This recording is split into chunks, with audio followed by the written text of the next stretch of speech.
Magandang araw po.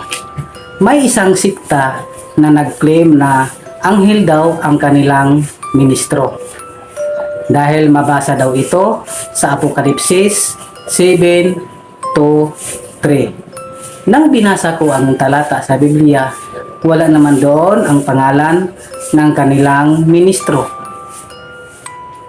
Bakit po ninyo pinaniwalaan na hindi naman po nakasulat sa talata sa Biblia? Naniwala kayo na anghel ang inyong ministro, ngunit hindi kayo naniwala na Diyos ang ating Panginoong Hesukristo.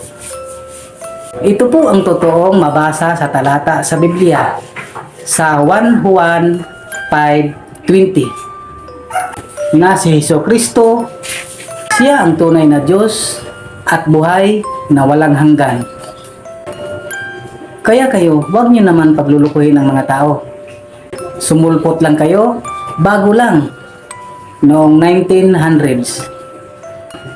At ang pangalan ng simbahan ninyo ay pinitas nyo lang sa talata sa Biblia. At ang panguulo ng inyong simbahan ay tao lang. Mga kapatid, mahiya naman kayo kay Kristo. Itinaas ninyo ang inyong ministro na tao lang.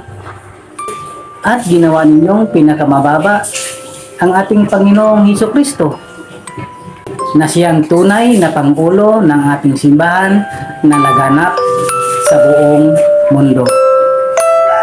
Amen.